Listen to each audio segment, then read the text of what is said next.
Hey, everybody. Welcome to the More Than Words podcast. Guess who you got? Guess who you got? Just guess. Guess who it is. I'm Shara. And I'm Liz. We're a little rusty there because we've been on break for a Yes. little bit. So we took a whole month off and we are back. We took some time to regroup, reset. So we're a little rusty, but I'm glad you're here.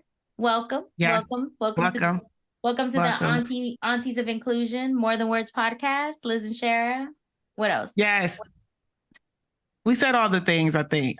We said all the things. I just want to go back to just remind people, like you heard us say we took a month off. Listen, the algorithm don't run us. I just want to throw that out there. I know that's how, people navigate the world these days, but let me just tell you, we are not doing it. Okay. Nope. We got winter breaks. We got summer breaks. We're going to do all the things because real life is real life.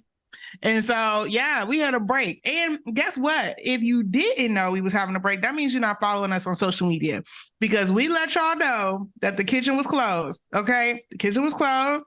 We were gone, living full lives. And so, yes, welcome back. Welcome back. Welcome back. We have some great interviews. Listen, before break, we had some good interviews. So y'all about to be in store for some things that y'all haven't heard. And then also, we have an amazing interview today.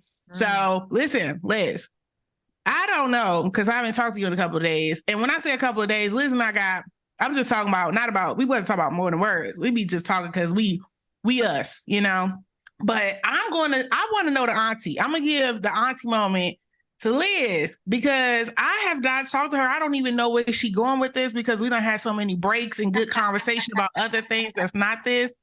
So Liz, I'm going to go to the auntie moment. I want to know what you about to say. What you got in store for our listeners because they don't know. And I don't know either. Well, let me take a little sip of my coffee. It's real bad. It's real good now. All right, though. Anytime you do the little dramatic pause, what we got? I'm a little nervous now. I'm getting a little hot. No, you shouldn't be. One of the things that really came up for me during my break. So we took our break. I took that opportunity to reconnect with my family, reconnect with myself, reconnect with the tools that really help me in moments when I'm not self-regulating.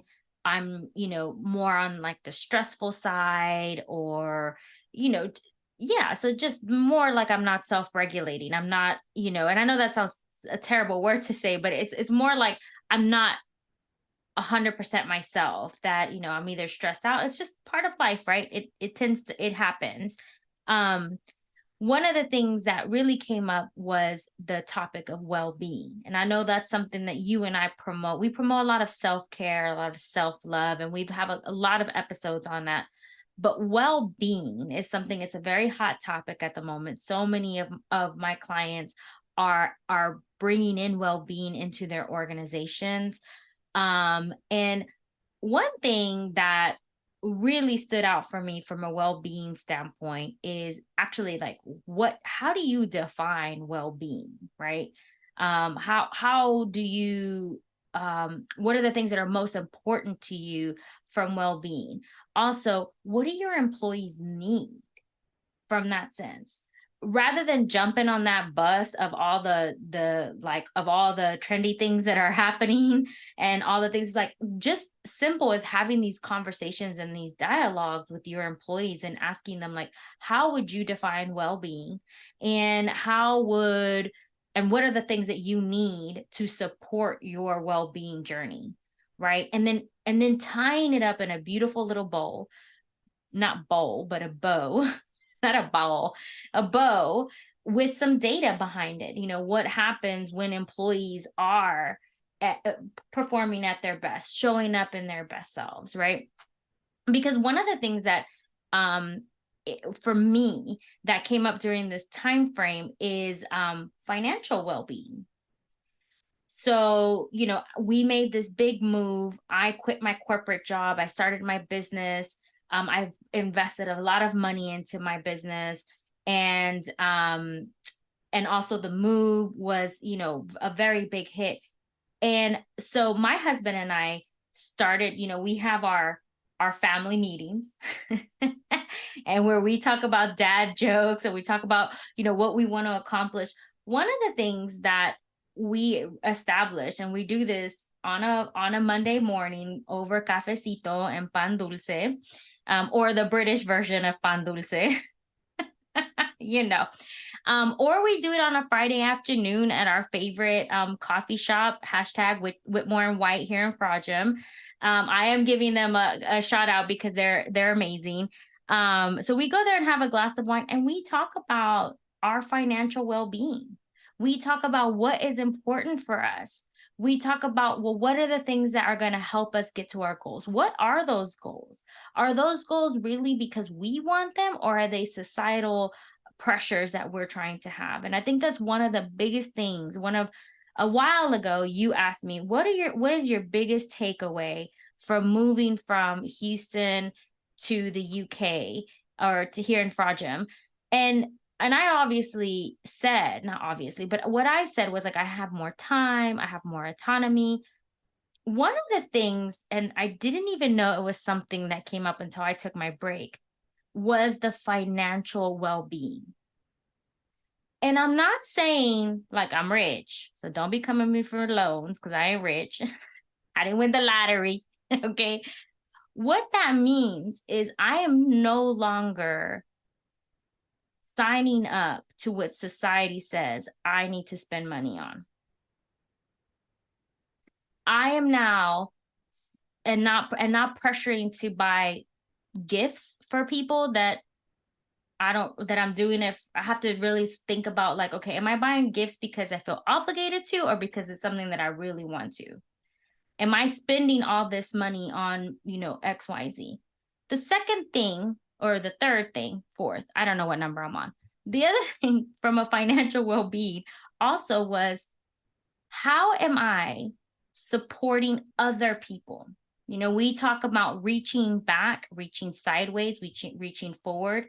How am I supporting other business owners in this sense? Like, who am I giving my money to? Is it in line with our value system, my personal value system? And I know we do that with our own podcast. People who we work with and we have on our show, they have to be in line with our value system. How often have we thought about where we shop and where we spend our money in, and where we invest personally as a family? Are we doing it from a sense of convenience and no problem? I mean, of course, right? Like, we all know that convenience of having something delivered to your house in 2 days where you don't have to go out, especially when you got kids, right? There's nothing wrong with that. But, now our lives have changed. So how are we changing that side of it?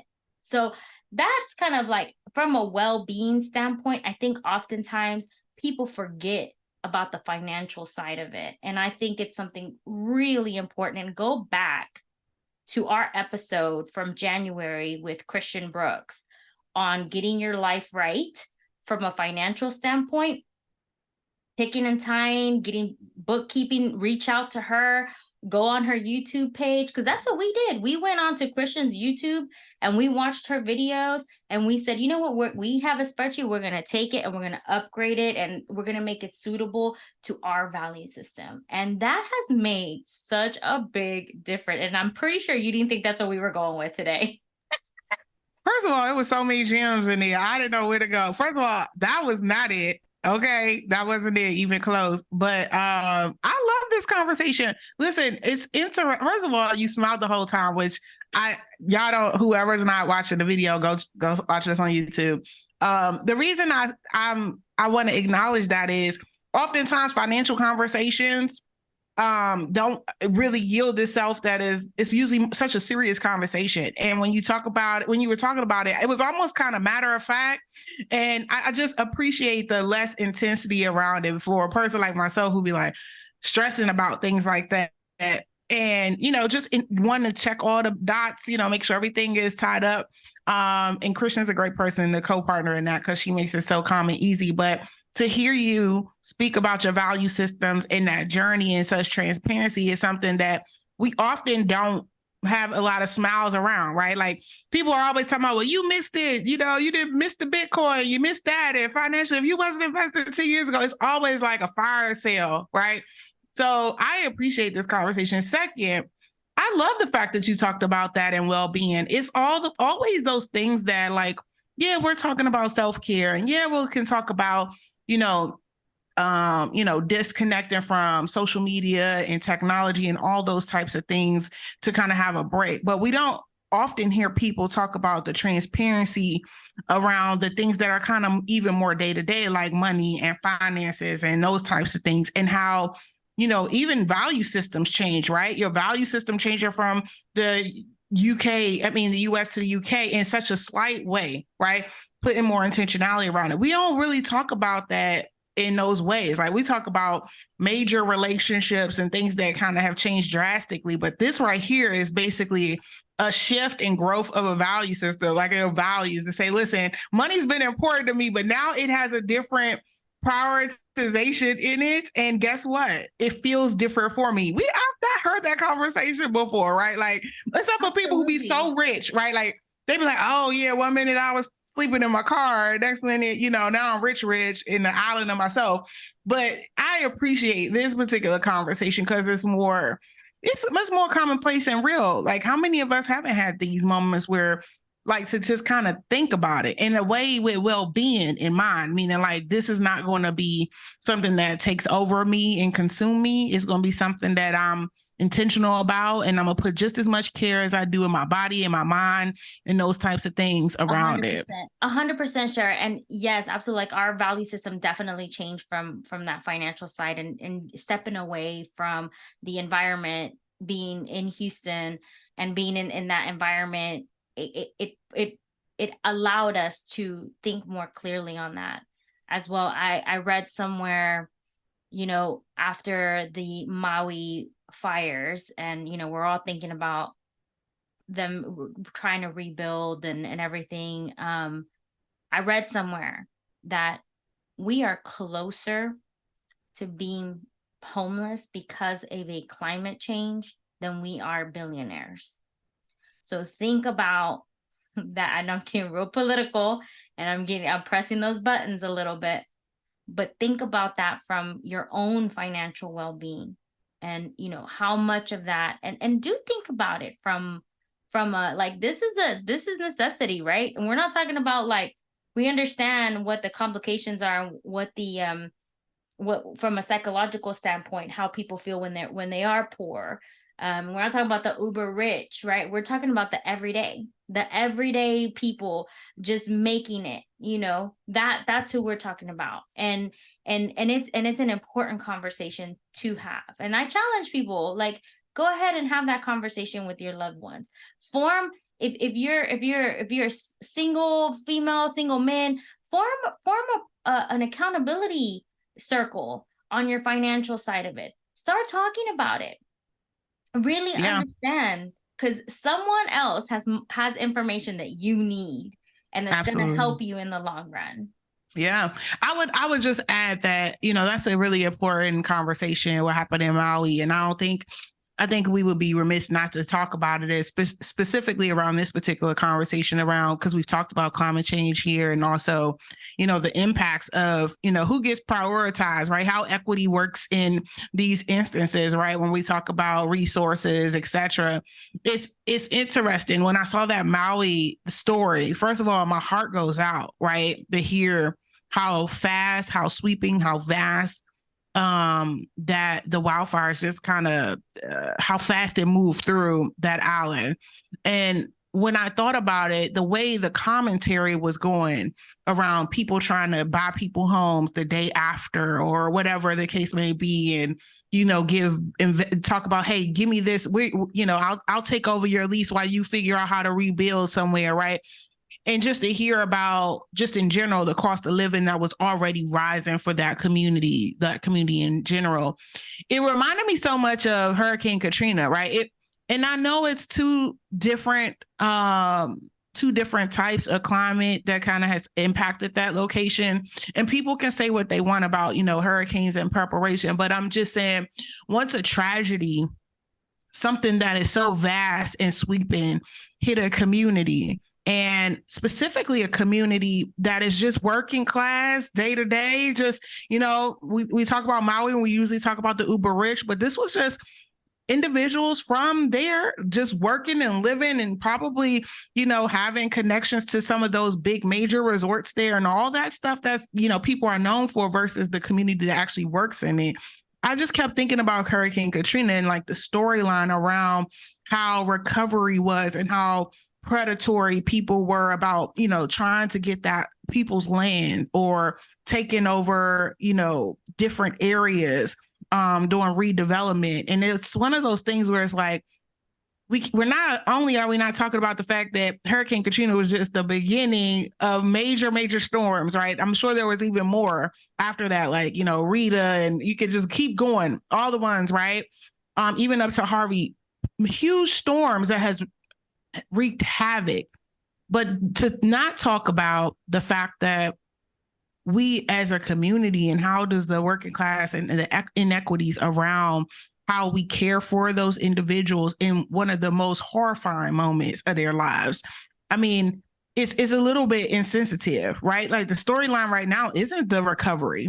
It's the predatory behavior of people trying to take over the land. And I'm thinking to myself, well, what about that mom and that family, right? Who are, had to go to work that day and came back and they had nothing, like, what about those individuals? They're getting overwhelmed by, huge, donation systems, right? They're saying, well, donate and we'll get the money to people. Okay, but what about the people, right? We're starting to make it seem so commonplace and taking the humanity out of it. And I'm sorry, I had to go off on that tangent, but that, to me, when I think about equity and I think about the conversations we had with Karen about climate change and even Christian who shared information about that too, I'm thinking about how the stories get drowned out and we're coming so commonplace for us.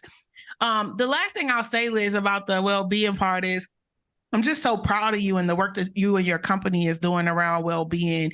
And I one day you got to share and give the hot tea about the stuff that you've been doing. But I will say that I love that you have taken that on, and many other companies have kind of not many, but some companies are really taking on well-being in their organizations and creating, employee resource groups and communities of practice around this, because it is really a key dimension in about how people feel connected no matter where they are. And I'm so happy to see it because we're in such, volatile times. Like one day it's great and one day it's, it's something that's sweeping and hugely impactful, which we're going to talk about even on this call today with our guests. But yes, I'm really proud of you in that work. Like, I'm glad you're bringing it to the masses. Yeah, no, and thank you so much. And one of the things is like thinking about what your superpower is, right? And we're going to talk about this. I'm going to introduce our guests shortly, and we're going to talk a little bit about this. I don't want to say it all because I know this is how this person introduces themselves. So I want to make sure we leave space for her as well. But one of the things coming from a Latino community is the sense of community. One of the reasons why I am so good at building communities, because it's just something that generationally, this is how we've survived for so long and through so many things and through so many experiences. So that's why I use my superpower in organizations. It's a personal lived experience, and well-being is something that wasn't I didn't feel like it was reserved for me. And how I saw my mother and my tias and my abuelita kind of move around the world, putting themselves second. I chose to break that cycle. And I chose to say, no, we're taking care of ourselves in basic things. So what I did during my 4 weeks off is I booked all my appointments, my well women appointments. I got my financial well-being. I signed up my therapist once again. I have a new journal. I went to go do acupuncture, and I had never done that before. I share, if that's okay. Well, I don't want to share you. I started seeing my nutritionist again. And, so I started running again, and, so it's been a whirlwind, and it's all part of like coming back to my own experience and my own and my why. So that, all that being said, we had a very long auntie moment. I'm sure our guest is like, can I come on now? So Yes. I want to introduce Hady Mendez. Hady was recommended to us by Tony Farmer. He was a year ago, actually. He was like on our podcast. So go back to a year and go check out his episode. So he connected us with Hady, and Shara, you and I spoke to Hady separately. And then in her and I's conversation, we really got into our love of graffiti together, our love of our Latino community, like how we show up in spaces. And then she brought in a whole dimension that I was like, I don't know anything about this world. I want to know more about it. I want you to come on our episode. And I'm so grateful and honored that she's come on to our episode. So Hady, turn on your camera, put on your mic.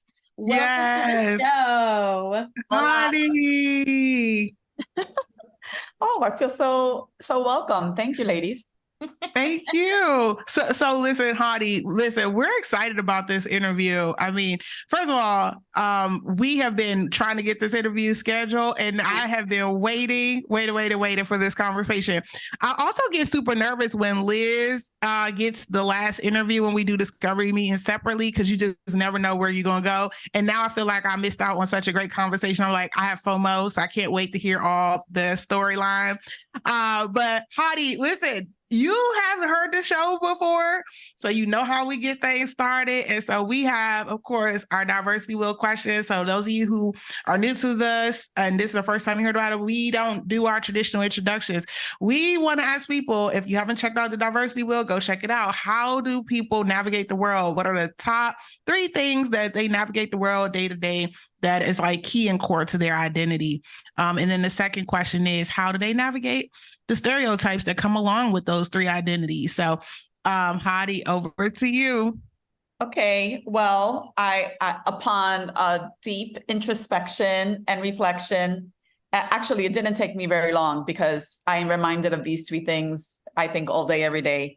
It's my age, my gender, and my ethnicity. I think those are the 3 things that when I show up, wherever I show up, this is what people see first. And then, to your point about stereotypes, they're already putting me in a box, and they're like, she's like this, and she must be like that. And, she must be either very emotional, or she's loud, or she's, I don't know, she likes spicy food, or she could dance salsa. I don't know, that there's so many things. Or maybe, from an age perspective, I'm a proud Generation Xer, but like, some folks might be like, oh, she's old school, or she's not going to get us because we're millennials, or we're Gen Z, and we're like a different breed. And I don't think anything could be further from the truth. I'm actually quite inspired by young folks, and I listen to them a lot, because I feel like they have the courage to do and say the things that we were thinking but not doing, or saying, we weren't saying it out loud. It just wasn't the right time for it. So, but yeah, hello to your audience. And officially, I want to say I'm Hady. My pronouns are she, her, and hers. I identify as Latina and a woman of color. I am actually Puerto Rican, New Yorican, and like I said, a proud Generation Xer. And I'm in Brooklyn, New York right now. So I just wanted to throw those other pieces of information out there. So y'all could put me in more boxes if you want. Yes, Brooklyn. Listen, that's right, Brooklyn. I just saw on Instagram on a bookstore in Brooklyn that I want to go visit. It's like, is it called Café con Libros? That one, yes, I have that one on my list. Come. And the other one was like a bookstore and wine shop, and I'm like, is it Lip Bar? Yes. Yeah, Lip Bar's in the Bronx. It's in the South Bronx, and I used to work near there. And then Café con Libros is actually in Brooklyn, probably about a half hour, 40-minute walk from where I live. Yes, I follow their Instagram. So yes, shout out Café con Libros. Thank you. Yes. First of all, the only thing I was going to say, when you said Brooklyn, I was like, 50 years of hip hop. I don't know where that came from. I Actually, don't it know. started It just in the came out my Bronx. spirit. 90s R&B is the best. I'm just saying. I just started, I was like, what? I was like, what we talking about coffee? I'm like, 50 years of hip hop. Like, So just so you know, I do want to give credit where credit is due. Hip hop started in the Bronx, so we can't take credit for it. Obviously, Brooklyn made a lot of contributions along the way Yes. over those last 50 years, but it did start in the Bronx. And yes, it's been a summer of hip hop here in New York City. There's been like concerts and like street art memorials, dedications, a lot of DJs doing things, parties, Yes. people dancing. Like it's been a fun summer. So yeah, Yes. it's been a nice celebration. See, I appreciate I love sharing the love. I was like, listen, first of all, I got one of my best friends live in the Bronx, so how dare I get that wrong? So I don't mean no problem. I want no problems after this podcast. I wanted to ask you a quick question, Hady. I mean, you when you shared about the three identities, oftentimes and you shared a lot about the stereotypes, but I wanted to just ask one quick question before we moved on, which was, out of all the stereotypes, which are the most prominent ones that you have to deal with at this point of the three that you mentioned? Like, what is the ones that's oftentimes just the one you have to navigate the most? I think it's that like spicy Latina, you're like super emotional, you're sassy, a little sazon. I mean, it's true. It's true. And, you know, it's a time and a place for everything. So it's not like I'm like sassy, you know, in every situation, but I can be if I choose to, but I also know how to like manage that. So I try not to be very sassy if I'm new to a space. I just want people to get to know me and I want to get to know them. And you know, little by little, as I get more comfortable and trust the people around me, I start to reveal more of myself and my authentic self. But, you know, I think I'm gonna be talking a little bit about it today, but it's this notion of narratives that people make up. Mhm. And we really need to be in control of our own narratives. And I have a very specific example of a box that a manager put me into. And I feel like I do belong in that box, but not in the negative way that he made it out to be. And I just feel sometimes we need to reframe things. Like, I am sassy, but it's not like bad. That's good. That's like interesting and unique and different. It's a superpower. You know, I love that you bring that up, Hady, because we have to think about some of our behaviors and some of the boxes that we are putting ourselves into sometimes as well. It's like, are we doing this because this is our choice? And are we signing up for this narrative because someone else has put us there, society has put us there? And one, like, how true are these narratives are, and what do we want? I don't think we ask ourselves enough is, you know, what do we want from this narrative, you know, that I've maybe have carried throughout my life for whatever reason. Sometimes it could be a sense of safety, right? Like, I'm protecting myself, and so I'm carrying this behavior or this narrative in a certain way. Like, one of mine is, it may be sassy, but it's the word bossy. It's like, you know, yes, that's a narrative and something that's put on me as well too. Is like, oh, well, you're bossy. And I've taken that, and no, I don't own it. Like, right. Like, I don't, women, you know, there's a whole thing about women and being bossy and stuff.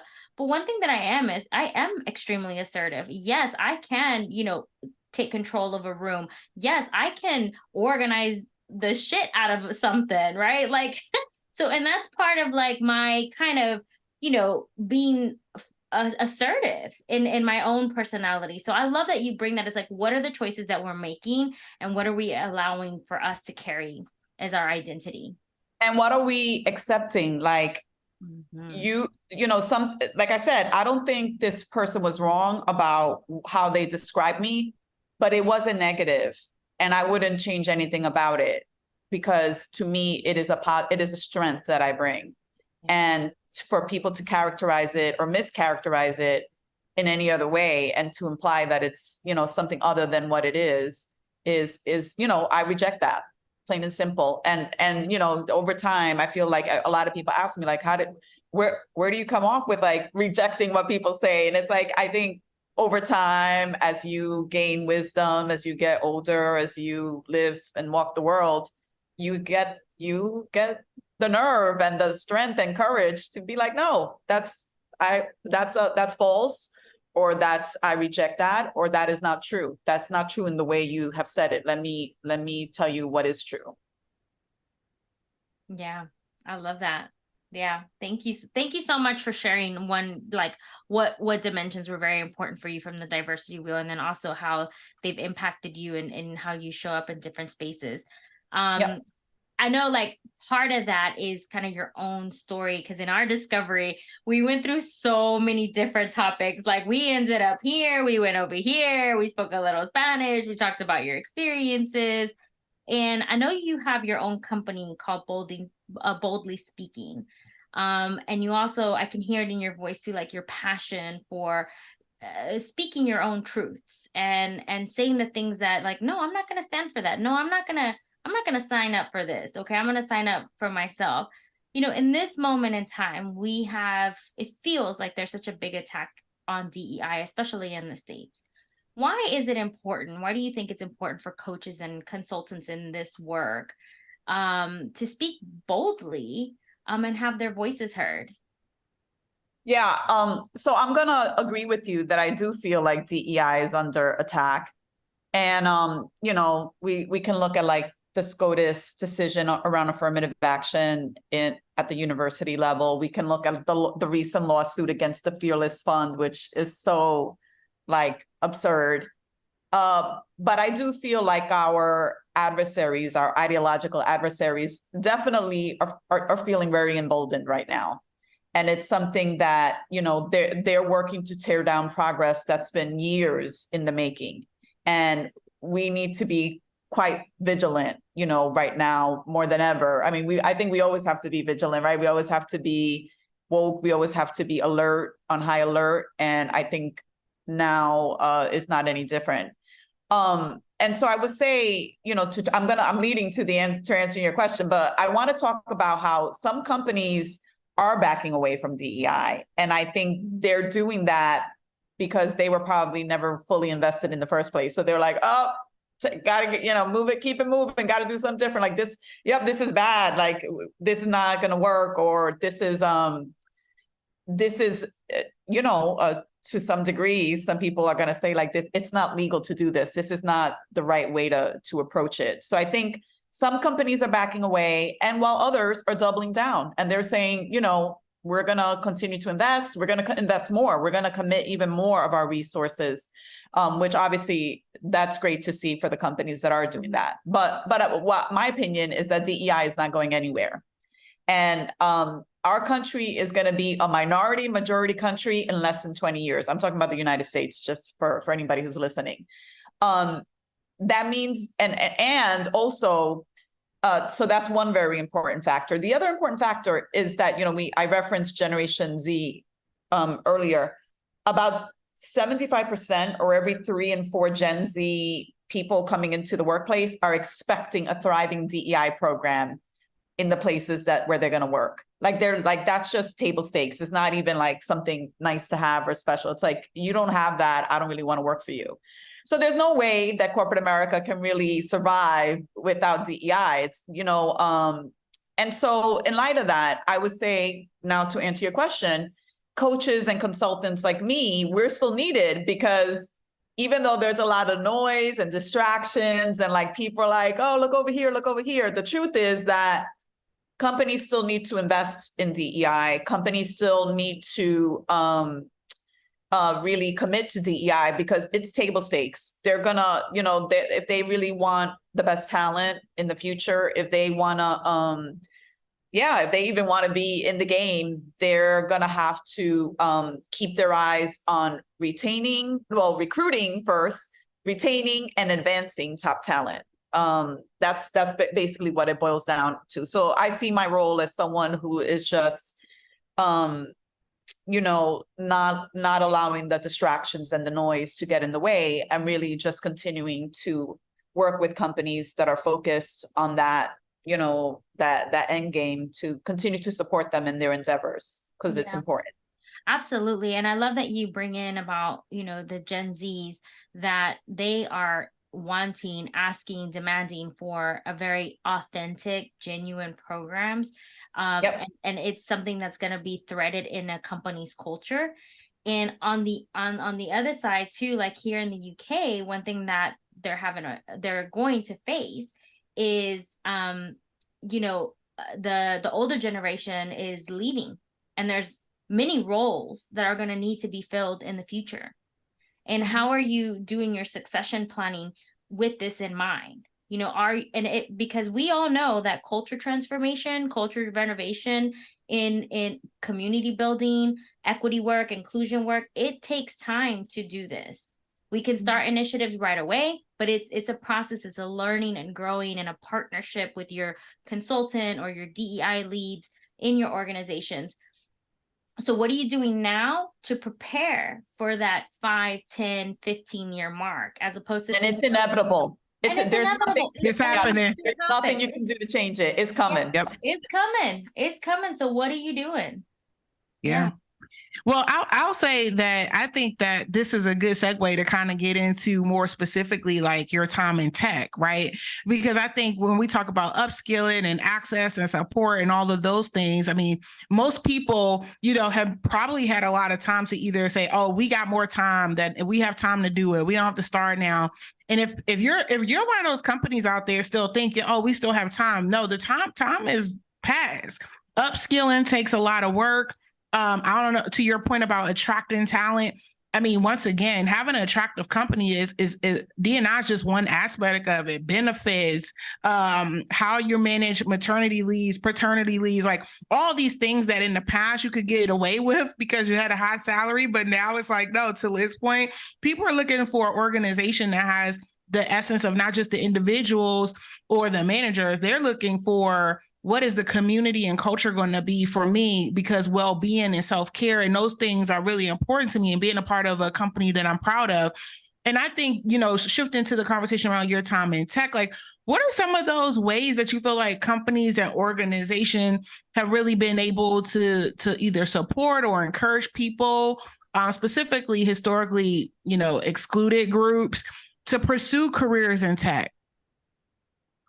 Well, I think first of all, they need to take our communities seriously. There's so much talent out there, whether it be folks that are coming through boot camps or people that are parts of organizations like Afrotech or Latinas in tech or out in tech. There's a lot of really good talent out there, and that people that are just waiting for like the right opportunity. So they need to be taken seriously, and organizations and companies need to be aligning themselves with these very diverse sources of talent.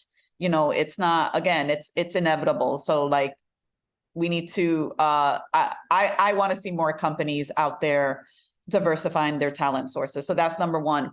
And I think they need to treat us well. So it's not just a matter of hiring us and then just being like, okay, now my job is done. It's like, well, we're going to walk right out the door, the back door, if we're not being, really feeling included and like we belong in these organizations and that we're being valued and appreciated.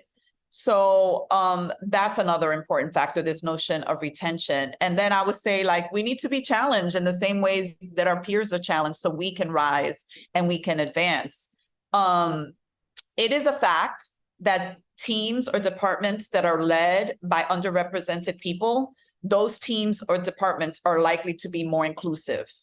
So again, so if like someone like me manages a team or department, that team or department is likely to be more inclusive just by the sheer nature that I'm part of, that I am leading that team.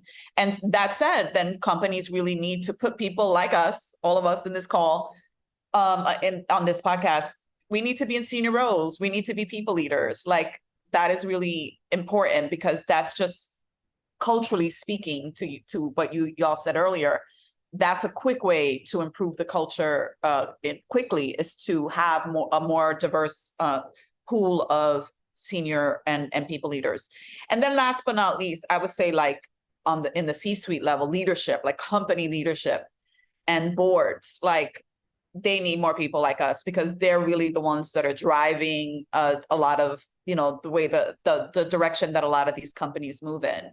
And I just think about Latinas in boards as an example. I'm Latina, so that's the number that I like drill into. Latinas on corporate boards, it's like less than 2%. I believe it's 1.8%. And that's a travesty. Like, we have so much to offer, and yet we are often so undervalued and underappreciated in the spaces that we enter and where we work and where we, wherever we're seen. People just take us for granted and don't really appreciate our value. And it's evident in, in leadership roles, it's evident in corporate boards, it's evident even in just like people who are director plus, which that's what's considered like senior levels at companies. Even in senior plus roles, you could count like on fingers of like the women of color in these director plus roles at big companies. Yeah. I'm yeah, not I mean, naming names. in my 20 plus years of working in corporate, I encountered one Latina board member, and they were speaking in a public setting, and someone said, "Do you feel so seen right now?" And I said, "I feel so seen, and I feel like I can do that as well too." So it is, we talk about representation does matter in all aspects, and in that sense, it's like having people of color, people from underrepresented historically underrepresented groups. It's important to have them in leadership roles. It's important, and also to creating the environments where they can thrive, providing the resources and the tools where they can thrive. Not just because like, oh, well, we need more Latinas on the leadership team, or whatever it may be, but it needs to. How are they thriving? How are they developing? How are they growing in this skill set?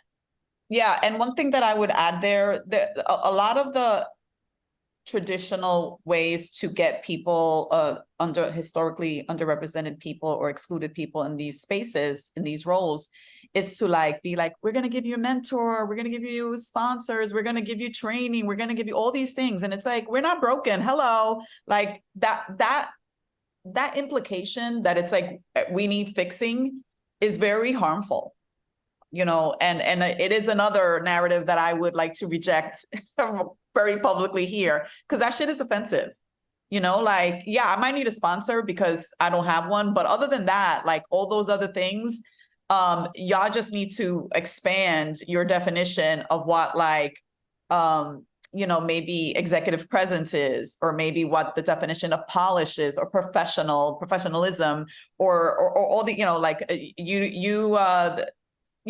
I've been going through interviews right now, and some of the questions and some of the experiences I've had have been quite offensive, because I feel there's a lot of things that are implied by the questions that people ask, or or in this case, the programs that people have put together. And it's like, well, we're the ones that are broken. It's like, I don't really like that suggestion at all. And I just feel like maybe our systems and the people that are running them right now that have been in leadership roles need to expand their view of what constitutes a good leader, a good people leader, someone who's got a lot of talent and skills and is ready or has a lot of potential. Like, I don't ever think that people might see me as having potential. I've had to live with that reality that I always have to prove myself wherever I go. And it's, I can't rest on my laurels. I can't just be like, oh, I had that really good project. It's like, I had that really good project. Friday, on Monday, I'm working hard again to figure out what the next thing is, so I could keep on the right track and continue to be recognized as someone who's, a high performer. I can't, I'm sure I'm not alone. I'm just, saying my experience. You know what? I'm so glad that you brought that up, Hady. And I know, Sherry, you're dying to chat, to talk it. And I'm sorry that I'm taking over this, but I feel so seen right now. I was just having this conversation of, yes, I am a high performer, overachiever. I'm always looking for the next thing. As I mentioned in my auntie moment, like, I know these things. But that doesn't negate the fact that I am burnt out. I do get burned out, but I don't have the luxury to show that I'm burnt out, or that I come home and I show my worst self to my children, that I give my best self in this space because I want to be successful.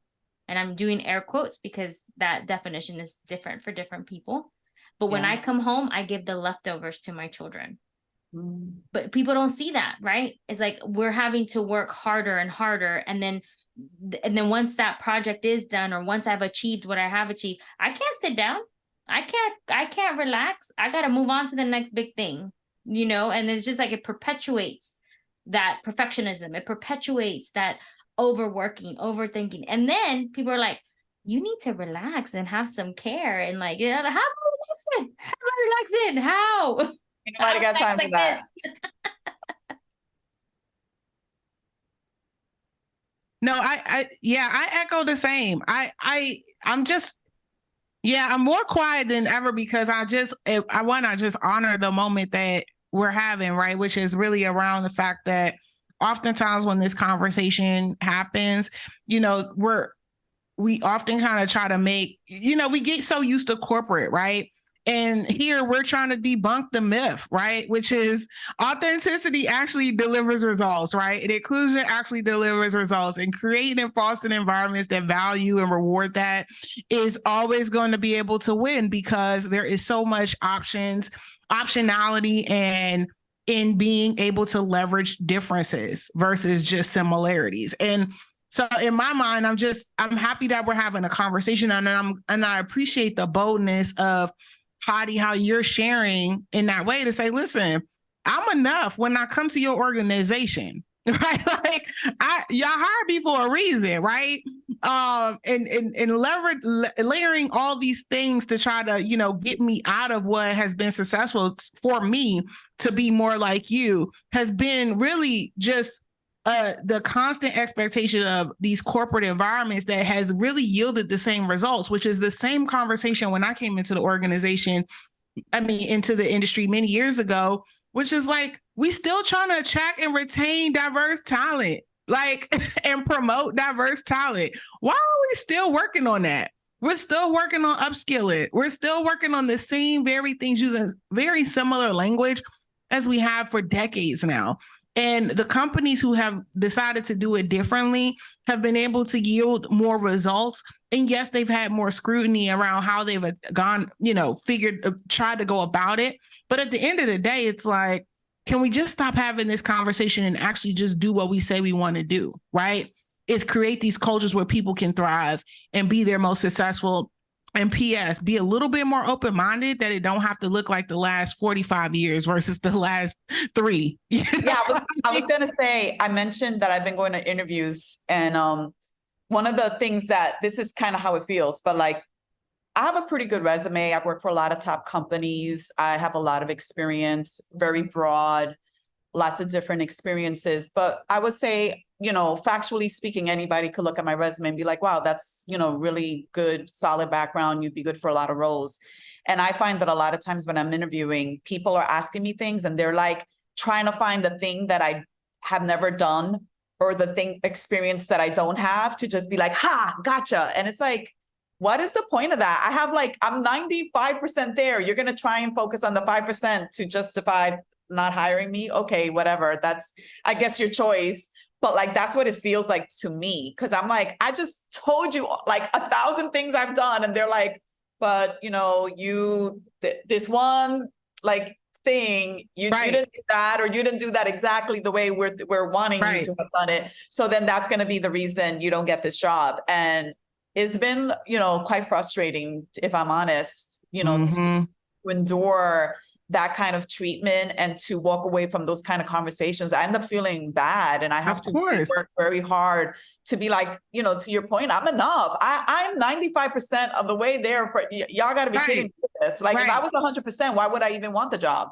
Like, that's another question you need to be asking yourself. Like, if I've done it all, then I wouldn't be even applying for this job. What would be the point? I'd be applying for your job. Grow. Exactly. Exactly. You know, that's an interesting, I'm glad you brought that up, kind of like the challenges that you're facing right now going through your interview process. You know, what are some of the challenges that Latina women face when pursuing careers in the tech industry? And what advice would you give someone pursuing that career in tech? I think that sometimes, you know, we started off with stereotypes.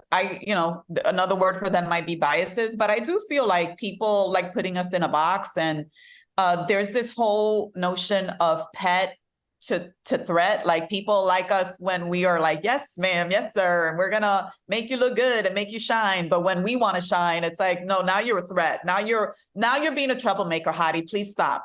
Like that's not, it's I'm the one shining, not you. So I do feel like there are some people that like us to be in our place, so to speak. And I would hope that companies make it a priority to create safe spaces where we can come and we can give our opinions and we can give feedback and we can disagree without fear of any backlash or other negative consequences. We shouldn't be punished for being outspoken. We shouldn't be punished for being assertive. We shouldn't be punished for disagreeing. Like that everybody else gets to do that. We should get to do that too. I will tell you that I once had a manager who referred to me as disruptive.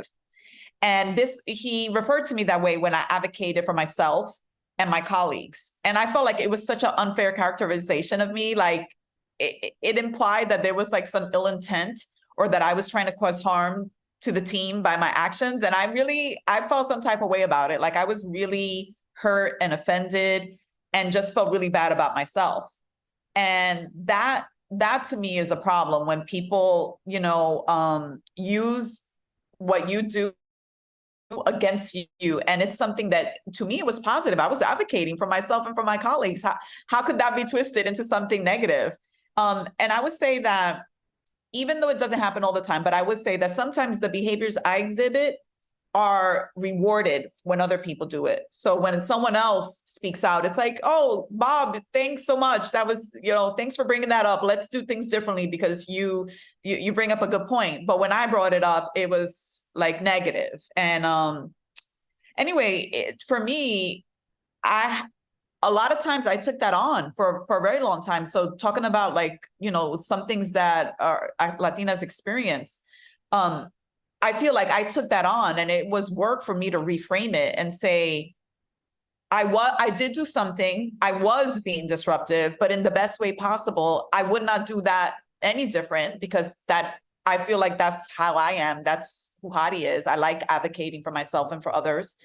And it's up to me to reject that narrative and say, no, you can't put me in that box and make me feel bad about doing something that I know is right. Yeah. And I'll stop there. I don't even know. What was your question? You definitely answered it. Yeah. Okay, good. Yeah, it was all of that and like how, you're going through that interview process and all the things that keeps coming up and how can people navigate it. I think that last piece that you just said is kind of, just dispelling the myths, right? I think it goes perfectly into one of the pieces of the conversations that you and Liz got into really was about your volunteer work, right? Like we're talking about these corporate myths, right? But let's add on a layer of like you volunteer and you work with women who are incarcerated. And imagine all of those stereotypes we just talked about for individuals who can get through the door or understand the barriers that they may navigate. But then you add in this other piece of a life experience where in our society has become really a huge barrier for entry in most cases to a lot of the things that, quote unquote, incorporate in other spaces where ideally, is really about your expertise, right? Not necessarily your history.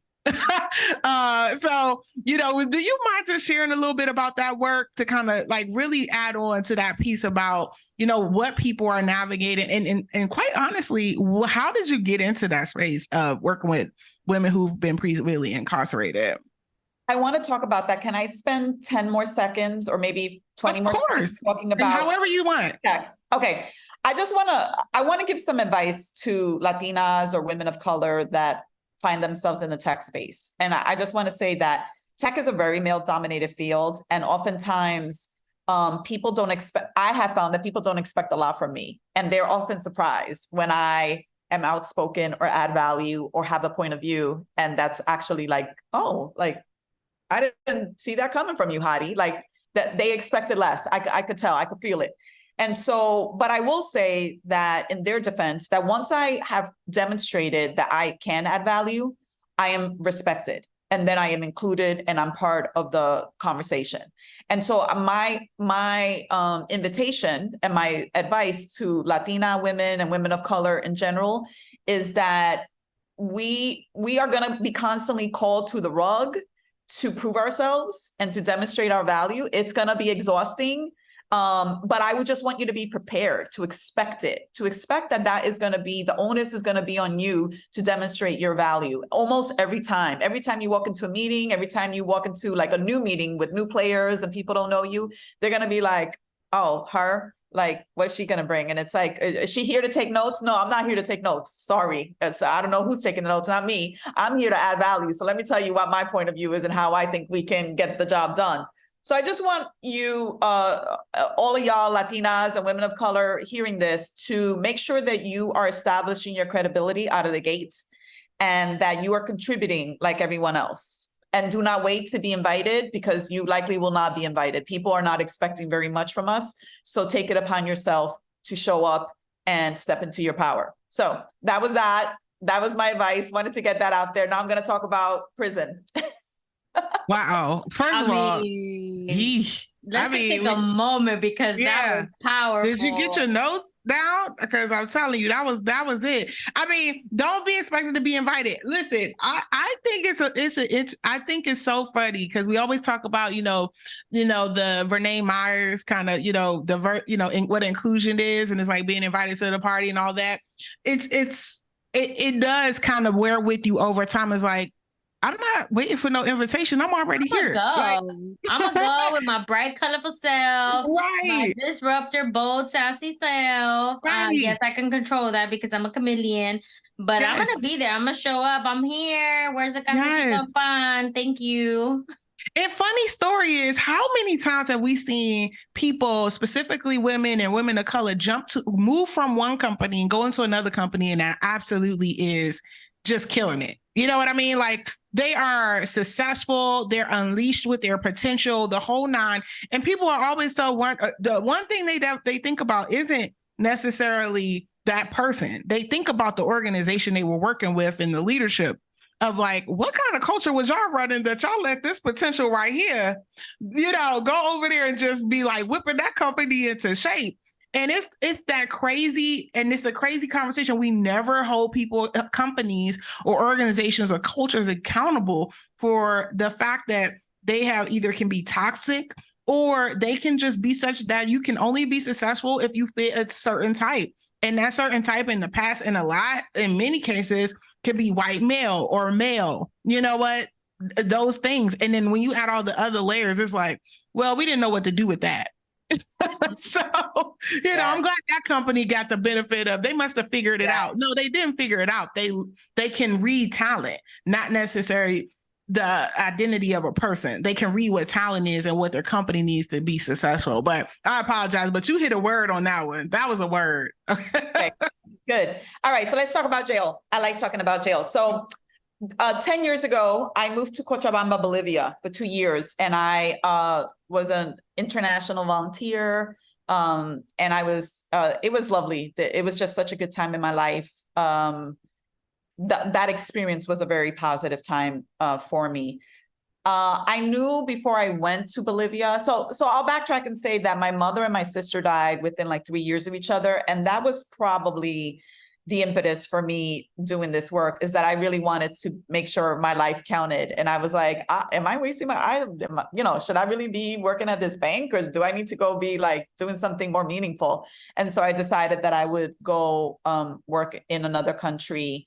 And Bolivia is the poorest country in Latin America. So it was a good place to go. And it was kind of cool because the mission organization that I aligned myself with, it was called the Ministry of Presence. So we were not really there to convert anybody or to like do anything other than just accompany the people in their life. So I go to jail to visit you, and you're in jail, and I'm just here to visit you. And that's all that's happening right now. There's nothing more. I would say that the more that did happen is that we created like a mutual friendship. So like I was, there to support the women, and conversely, those women were there to support me because I was living in a foreign land. I didn't, Bolivia was a very different place for me to live. and I had to spend the holidays, without my family, and they were doing the same thing when they were in jail. Like, they also were in a place that was quite foreign to them, and they also didn't have their families with them. And so we kind of accompanied each other in that same type of journey. So it was really interesting. It was lovely. Like, they celebrated my birthday. They did a despedida for me, which is like a goodbye party. Like, they were just like, and I also did stuff for them. And I remember, like, when I was there, it was like somebody's birthday was coming up, and we're like, oh, we should do something. And we're like planning somebody's birthday party. I'm like, this is so awesome. Like, it was very genuine and mutual affection and admiration and appreciation that we had for each other. But I will tell you what I did. I was a life skills instructor for a 3-month course that we offered for women leaving prison. So I partnered with an NGO, and the NGO offered this life skills workshop. I taught health and wellness, but I also taught public speaking, y'all, if you could believe it. So my love for public speaking comes from it started a long time ago. And I actually offered this course to the women that were part of this reentry program, so to speak. And if y'all don't know Bolivia, it's a very male-dominated machista culture. And the women that I work with were very humble and, kind of low-key. No one really cared what they thought. And I don't think anybody ever asked them either. So I would give them like speaking assignments. I would say, what are you most proud of in your life? And they were like, I just got out of jail. Are you kidding me? And I'm like, no, think about it. Be ready tomorrow with something that you're really proud of. Or what's your dream? What is something that you want in your life? And they were like, but Hady, like, I'm poor. Like, what could I have? I don't have anything. And it's like, well, you better think about it. And so it was so much fun. One of the other questions I asked them was, what was one of the most valuable lessons they've learned in their life? And anyway, I would say that the women were all like, I can't do it. I'm so nervous. I don't know. I don't have an answer to this question. That's how they started. And then they would give this like amazing inspirational speeches, and we would all be crying, and it was just like a vibe, like total vibe. It was amazing. And then I did that for the life skills workshop for the women that were getting out of jail. Then I also took a class when I was in Bolivia called the Cristoforos course. So, Bolivians speak Spanish. So that Cristoforos is Christopher's in English, and it is a course in English too. But it's like kind of like Dale Carnegie, if y'all are familiar with that. And basically, I took that course when I first got to Bolivia because it was part of my strategy to really learn and think and speak in Spanish. And so fast forward, I was there like towards the end of my time there, was like about a year and a half, almost 2 years into my time there. Someone, I was talking to like people, and I was like, it'd be cool if we did that class in prison. And it was like, well, if you get permission from the people, we'll bring the class in there. And so we brought the speaking course into the prison, and we had the women it was a speaking intensive that probably was like, I don't know, like a 40-hour class. So we did it over the course of a week. And these women were just talking about it. It was like 8 different things that they would talk about. And everybody had to give like 8 different speeches is what it amounts to. And it was so deep and so good. And it was just, those were moments that brought me so much joy and just so much, I don't know. I don't even know if I can find a good word to describe the feeling. It was just like my heart was full from seeing them, just find their voice and speak their truth and talk about hard things. And, there was one session, I'll tell you, where we actually had a stick and we had to like be angry. Like that was the emotion that we needed to express in that speech. And they were like, and oftentimes like, it was like an acting course, and you're like acting like the thing you're hitting. It's like a foam stick. It's not anything like that would hurt anybody, but you're like hitting with this foam stick, and you're usually hitting something. It represents something inanimate. Like it's not a real thing, but you're hitting something. And the things they were hitting, and it was just like the injustice and the things, like they were talking about like what brought them to jail and the injustices in their life. And oh man, it was just so powerful. So anyway, the surprise that I got out of that whole experience was just the being in relationship with those women and how mutual it was, because that was very unexpected. Thank you so much, Hady, for sharing that experience. And I meant inanimate. I just couldn't think of the word inanimate object. Yes, got it. Thank you so much for sharing that experience with us and with our listeners, and being so vulnerable in that moment. That's one thing that one of our episodes that we had a few months ago. It was an episode on with Sara. And she talked about how in these experiences, when we go off and, we think we're doing it we think we're doing it for others, but really what happens is it ends up bringing community changes to us, you. and it changes you and who you are and how you show up in this world. And I love the storytelling of this, because it almost, I always feel like storytelling humanizes people and it humanizes people. And so I love the fact that you brought the storytelling, and this skill is such an incredible skill that I feel like even in organizations, I wish they would teach more storytelling, more presentation, more, and not like presentate like, okay, there's 26 slides and we're going to go about it in 12 minutes. Nobody needs 40 slides in an hour. Okay, y'all, let's take that back. What we need is storytelling.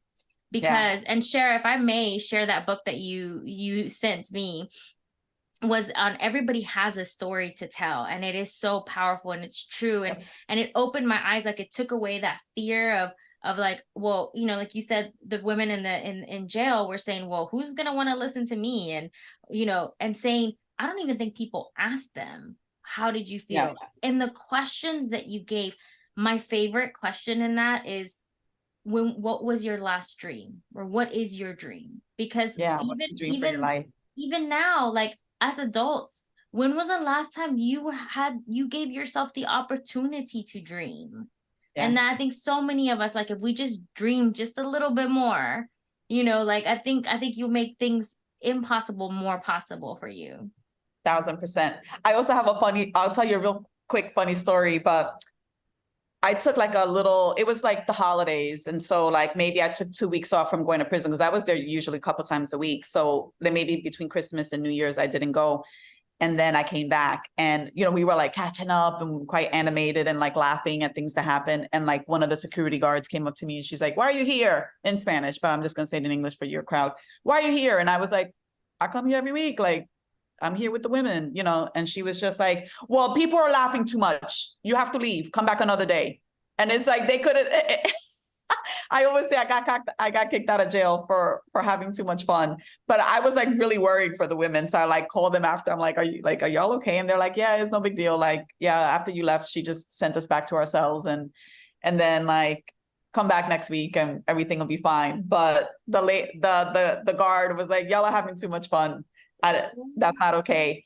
I also, another quick story. I have an aunt that's like in her 80s, and we're Puerto Rican. I think I mentioned that early on. And I invited her to come to Bolivia when I was there. And she came into prison and she cooked arroz con gandules, and I forget what else while we were there. She brought the gandules from like the States. And I remember when we walked into jail, we had like the olla, the pot for the rice, and the can of beans and some rice and whatever. And the guard was like, what's going on here? There's too much stuff, you bring it in. And we're like, no, we're going to cook. We're going to cook with the ladies. We're going to teach them how to make this dish. And she was like, all right, me trae un plato, which in English is, you're going to bring me a plate. Oh, so yeah, she wanted some too. Yeah, she was like, okay, y'all can do it. Bring me a plate. And sure enough, my aunt cooked, made arroz con gandules, and I forget what else. It was some meat that we did with it. And then we brought the guard the plate to eat. I love that. I love it. I've never heard another fun story. Thinking, cooking some good food in jail. That's I figured I'd share my culture with them, because most of the time they were sharing the Bolivian culture with me. So, and I can't cook. So I was like, well, when my aunt comes, she's going to cook. I love that. That's first of all those stories are so unexpected. I was just a little in shock. I'm just trying to digest it all. I'm like, I was just like, okay, wow, what a system that actually encourages, the self-development piece, as well as, thinking about trying to bring some of that stuff into a prison here in the U.S. It would wouldn't work. definitely not happen. Yeah, that's not happening. But just thinking about that connectivity, right? Like oftentimes people don't the humanity that is in all of those stories, and keeping that connection with individuals who typically people just kind of, set aside, until for whatever reason, instead of just really engaging in community. That story about the laughs is always going to kind of stick with me on that one, because it's so powerful. It's like, you get to see a moment where someone's experiencing some joy and some happiness in a difficult situation, and they shut it down. Like, we can't give you hope. We can't give you hope. Right. That to me. So I probably got a journal about that today. I do want to ask, now that we're talking about a little bit about hope and inspiration and the things that kind of fed you, and not just in the volunteerism, but the community and the connection you made with those individuals. But I just can't help but understand, okay, how did you and Liz get to all of these topics and then somehow land on art and street graffiti? Like, what is happening here? Like, now we're multidimensional. I mean, I'm pretty sure it went all over the place, because we have a what is it, ADHD? That might be. I told you, Sherry, did I tell you I got undiagnosed? I'm telling you, I got it. She self-diagnosed herself at this point, and I believe her because she's done so much research on it. Listen, whatever you want to be, like, I believe you. But seriously, how did y'all get to a passion around street art and graffiti? Like, you got to bring us along, because you said that earlier, and I'm like, we have talked about some deep topics, and this one right here, I just want to know how y'all landed. Yeah, I don't remember how we got there, but I will tell you why I love street art so much. I'll tell you a little bit about it. First of all, I consider myself to be someone who's very social justice oriented, and I feel like street art has a decent intersection with social justice. And the reason I say that is because I feel like, usually it's the voice of the people. That's what street art is a lot of the time. Most of the time, that's really what it represents. It's like what that community is thinking or feeling, what they hold to be important, the values, when they say things like community and justice. And, I know, like, the summer that George Floyd was murdered, there was so much street art and graffiti in New York City. And I went around and took pictures, and, just the stuff that I discovered and uncovered was just very powerful, because it was just the voice of the people. People were just expressing themselves. And so I think that's why I love it. I love the aesthetically too. Like, I like a lot of colors. I like bold colors, and maybe like that's like part of my Latinidad. It's just like really, I've always really enjoyed bold colors. So I like it. It just really, I notice it, I should say, wherever I am, I notice it. And not everybody does, but I do. And I got hardcore into it when I lived overseas. So I've taken street art pictures in Bolivia, in Argentina, in Brazil. Most recently, I was in Florence, and I was in Portugal, and there's a lot of street art there too. There's street art everywhere. That's the other thing, that it's universal, so it's like the language of the people, and it's universal. And oftentimes illegal, not always, but like that, I think adds a little bit of extra flavor, because it's like you really had to go out of your way to put it there, and you took a risk to get it out there because you had something to say. And I like that. Like, that all to me is very much in alignment with social justice and, movements that are about, like, I don't know, like oppression and anti-oppression. So yeah, one cool thing that I've done is I like going to different countries and cities, and I like getting photo shoots taken. That's like a new thing. I don't know if y'all know about that, but I'm a Generation Z that like is like a young lady, and I'm like, I'm doing that. I love this. That is cool. A cool thing to do. It costs money, but it's very affordable. And then they usually take you like to different landmarks. So like, I'm like in front of the Duomo, and I'm like walking, and it's like a picture of me in front of like, I don't know, like random places in Florence, random places in like Lisbon and in Porto. And so these photographers usually, it's very like photojournalistic. Like they, you know, they have some standards, but they talk to you to kind of get to know you. And so I always tell them, I love street art. So if we can do any pictures of me interacting with the street art, that is what I would prefer. So then I had this one guy in Porto that was like, I know the spot. He took me and I was like engaged with the street art. I was like one with the street art. I was like, my face was going in and it was like mirroring the street art. Like he took it to another level. It's very, very fun. First of all, Liz's face is lighting up. You know my eyes. You know what they're saying, Shara. You know what they're saying. What are they saying? What are they saying? We're doing it. We're doing it. Listen, we just talked about financial well-being. Okay. I just want to throw that out there, but y'all all heard it today. Liz is already cooking up our next international photo shoot. I'm adjusting my spreadsheet mentally.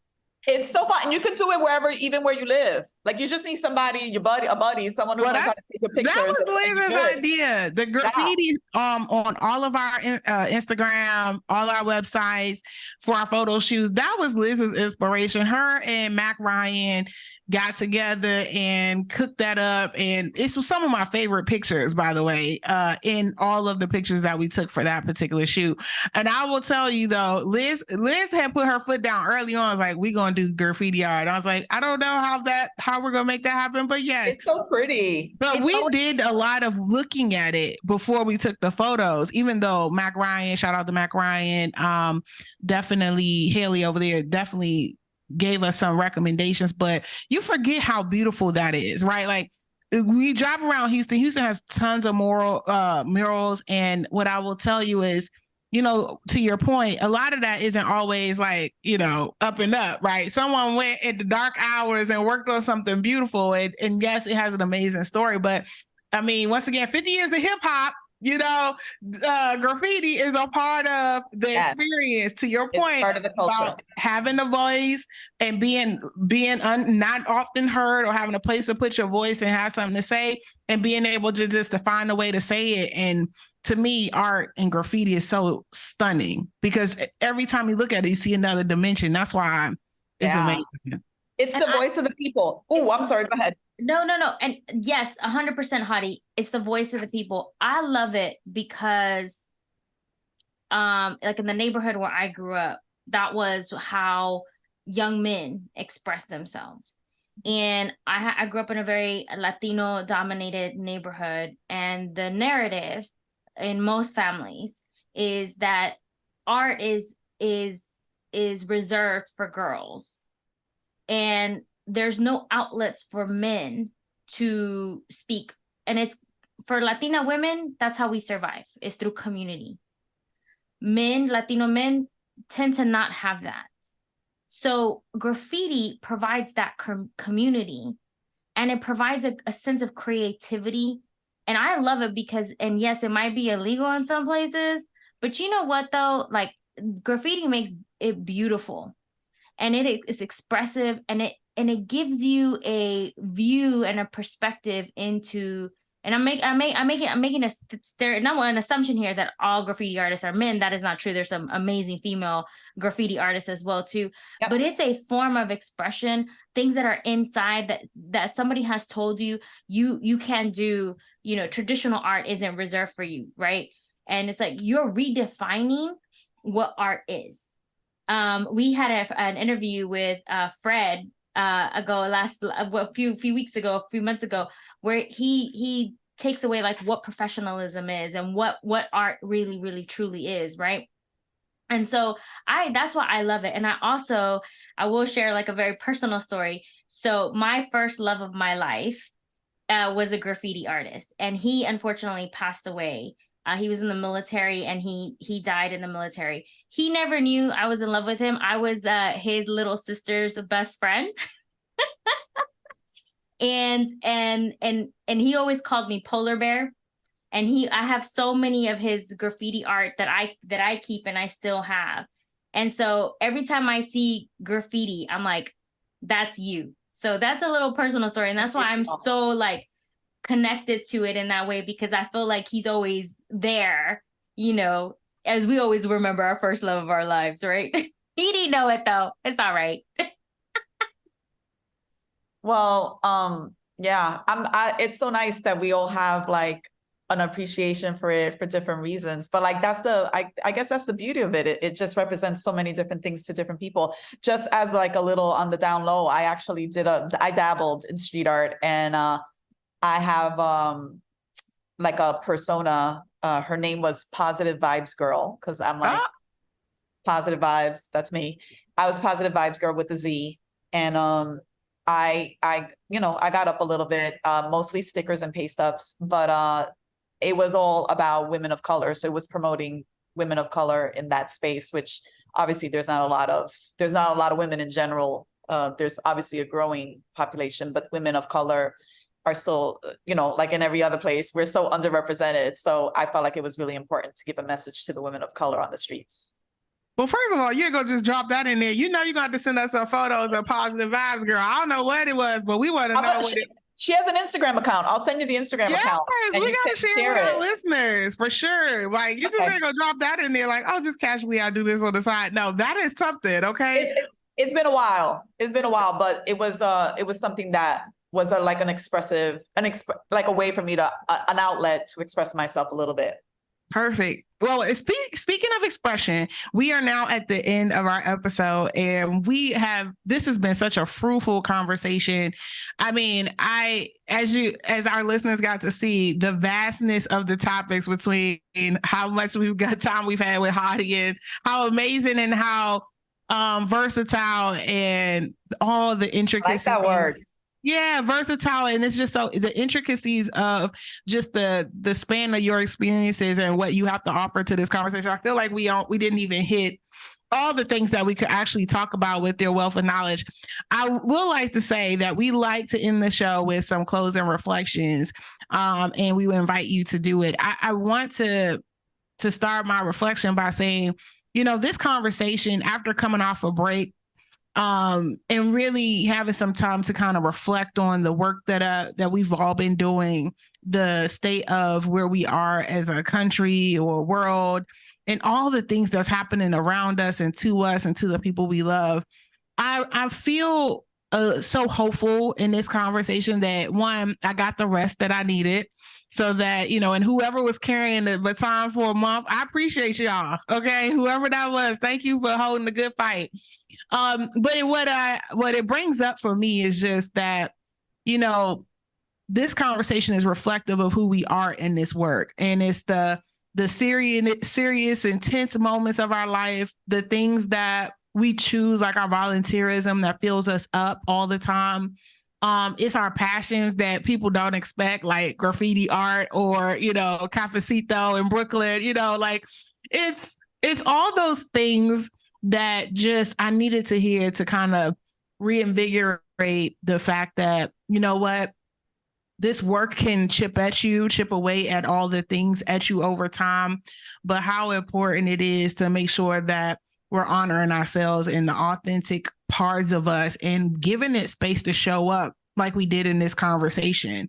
And I appreciate that, because I feel like that's what has happened over these few months, is really been able to reflect on all the things that I'm filled up on and all the things that I need to keep more conscious of, because it depletes faster than I expected.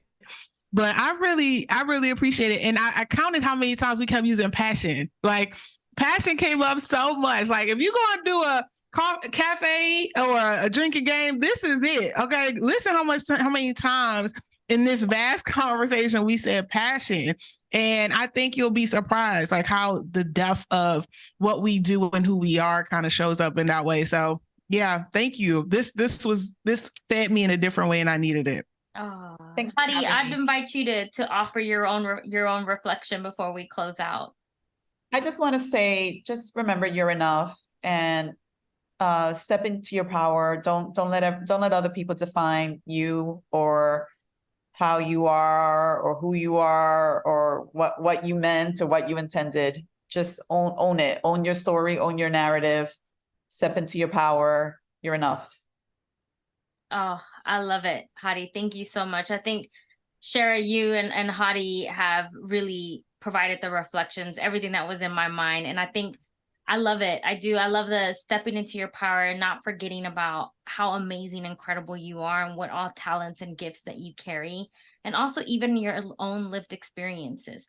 All those make you your wonderful, beautiful self. And I do love this conversation, Sharon. I think it's such a beautiful one to have after having a whole month's break. So Hady, thank you for bringing that gift towards us and being so vulnerable and sharing with us. And I hope you come back, and let's bring some graffiti artists in here too. I know some. Oh, yes. We'd love it. We'd love it. Well, thank you so much, Hady. Listeners, thank y'all so much for bearing with us as we take a month off, as we took a month off to reset, recharge, and refresh. And we're going to have some amazing content. Go follow us at morethanwordspodcast.com. Follow us on Instagram, LinkedIn, Facebook. We have a Facebook group. And we're going to have some amazing things happening for the end of the year and next year. So come on, like, subscribe, comment, share with your friends, do all that. So thank y'all so much. See y'all later.